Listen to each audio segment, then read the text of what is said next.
सभी प्यारे विद्यार्थियों को मेरा नमस्कार। आज हिंदी की वर्कशीट नंबर 37।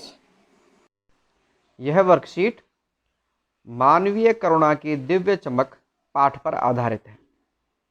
उसी में से यह गद्यांश लिया गया है। अब आप उम्मीद करते हैं कि आपने इस गद्यांश को तो पढ़ लिया होगा, प्रश्न भी पढ़ लिए होंगे। तो हम सीधे प्रश्नों पर आते हैं, जिससे कि आपका समय ज़्यादा खर्च ना हो। पहला प्रश्न है, लेखक ने फादर को याद करने, देखने और बात करने को किन किन चीज़ों से जोड़ा है? तो इसका उत्तर है, लेखक ने फादर को याद करने को उदास शांत संगीत को सुनने जैसा कहा और देखने को करुणा के निर्मल जल में स्नान करने जैसा कहा और बात करने को कर्म के संकल्प से भरने जैसा कहा। अब आते हैं हम प्रश्न नंबर 2 पर। लेखक को अपने घर से जुड़ी फादर कामिल बुल्के की कौन सी बातें याद आती हैं? तो इस गद्यांश में बताया गया है कौन कौन सी बातें याद आती हैं, तो वो आपको छांट कर लिखनी है। इसका उत्तर हम देख लेते हैं। लेखक को फादर कामिल बुल्के की अपने घर से जुड़ी निम्नलिखित बातें याद आती हैं। जब लेखक के घर कोई उत्सव और संस्कार होता, तब फादर कामिल बुल्के बड़े भाई और पुरोहित जैसे खड़े होकर उन्हें आशीषों से भर देना।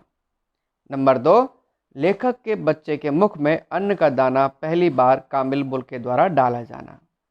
ये दोनों बातें उनके घर से जुड़ी लेखक को याद आती थी। प्रश्न नंबर 3, इस गद्यांश को पढ़कर फादर के व्यक्तित्व की किन्हीं 4 विशेषताओं को लिखिए। इस गद्यांश के आधार पर आप कोई सी भी 4 विशेषताएं आप इसमें लिख सकते हैं। मैंने विशेषताएं इस प्रकार लिखी हैं। नंबर 1, गोष्ठियों में गंभीर बहस करते थे। नंबर 2, बेबाक राय व्यक्त करना उनकी विशेषता थी। रचनाओं पर बहस होती थी तो बेबाक राय व्यक्त करते थे। वात्सल्य भाव से परिपूर्ण थे। नंबर 4, ममता और प्रेम की साक्षात मूर्ति थी। आप इन विशेषताओं के अलावा दूसरी विशेषताएं भी आप इसमें लिख सकते हैं और इनमें से कोई किसी को कम कर सकते हैं। अब है प्रश्न नंबर 4, गतिविधि। आप भी अपने जीवन से जुड़ी किसी ऐसी घटना या किसी ऐसे व्यक्ति का वर्णन कीजिए जो आपको अब तक याद हो।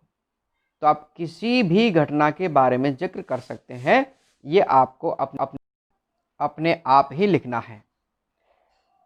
आप याद करें कि आपके साथ कोई ऐसी घटना हुई है जब किसी बड़े ने आपको आशीर्वाद दिया हो या आपका सहयोग किया हो।